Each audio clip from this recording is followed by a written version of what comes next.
So here's what I did. I printed up some labels of all the spices that I have here, and you're going to see it's backwards, but that's okay. So the first thing I'm going to do is I'm going to take these labels off and stickers. Now they could be a really pain to actually do. So what a great hack that I have that I take off labels is I get a hair dryer, or if you have a heat gun, even better. So that's what I'm going to do. I'm going to use the hair dryer, and I'm going to try to get that heat up the glue, and it'll be easy to peel off. And then we're going to wash these jars, of course.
So guys, this is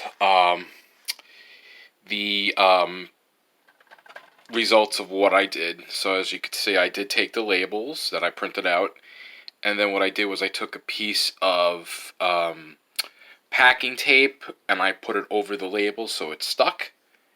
And so I just transferred all the spices, depending on how really if they were good enough to be put in, or I just threw them out and I just refreshed it, because sometimes spices can go bad depending on the shelf life of, or when they use it, especially if it's garlic powder or onion powder and it gets clumped, then I just throw it out and I stock up new ones, or I refresh it with new spices. So you got thyme, I got here caraway seeds, garlic powder, you see parsley flakes, and now you notice I actually just left out black pepper grinder and our fennel seeds.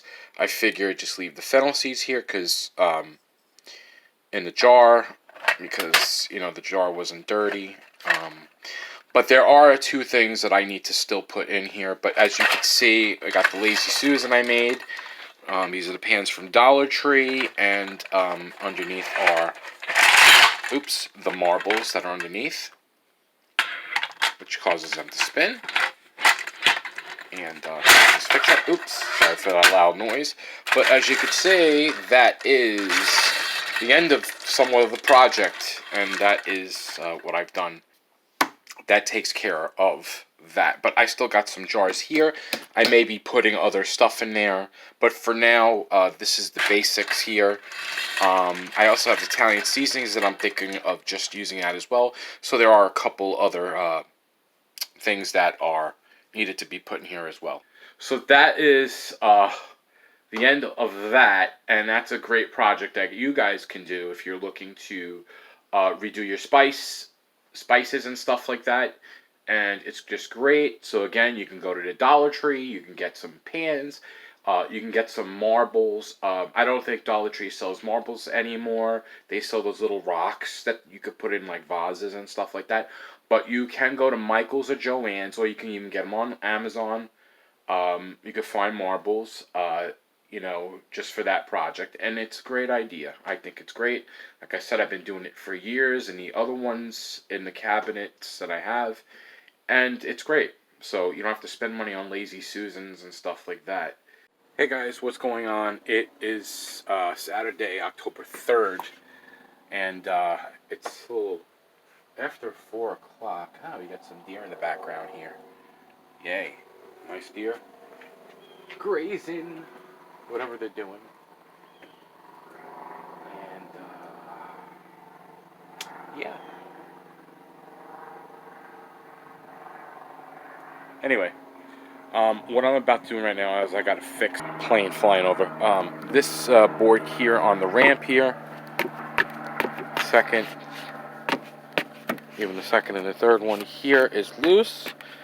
Especially this was the one that's really loose. I did this one a while ago, last year, the bottom one.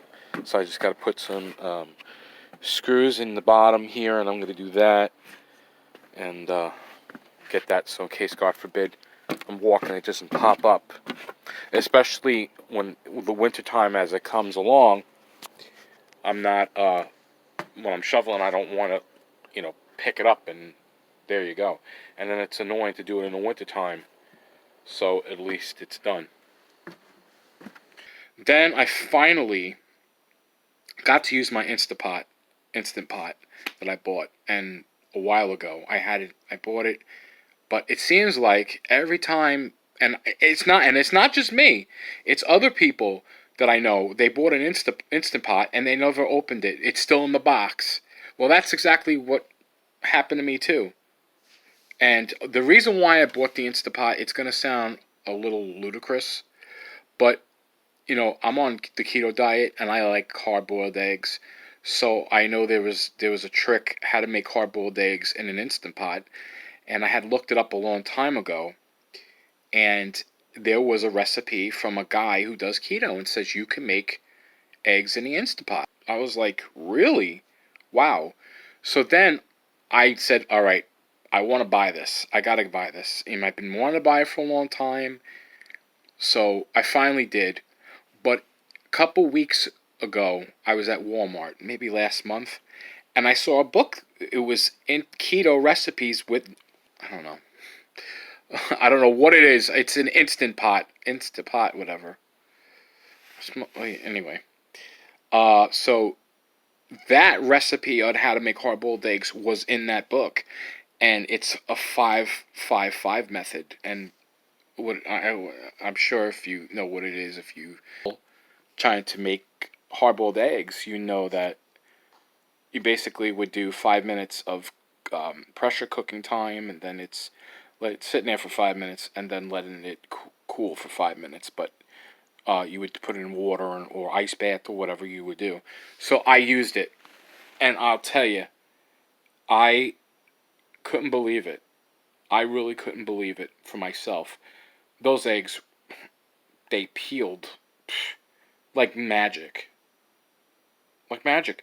And the yolk wasn't that bad. The yolk actually had not very slight gray ring. Not really. It was, but the egg yolks were creamy. It was yellow. It was incredible. I was like, not as bad ring or anything. So apparently, they cook perfect. I used cage-free eggs. I just bought these. And usually they say, and I've always done this, always use older eggs, because then the shells come off easily, because then the membrane is not stuck to, to the egg. Because usually you know how you got to rip the egg and the membrane of that peel on the membrane, like that kind of thin, invisible kind of thing. It's hard to come off because it's stuck on there. So, but I even did it with old eggs too. Not a difference with the Instant Pot. Amazing. It was great. I think a great investment, But I do plan to make other things in an Instant Pot as well. So, yeah, I'm really exhausted. And so I am going to end this vlog today. And thanks for watching, guys. I will see you in the next one. Have a good night or good day wherever you're at.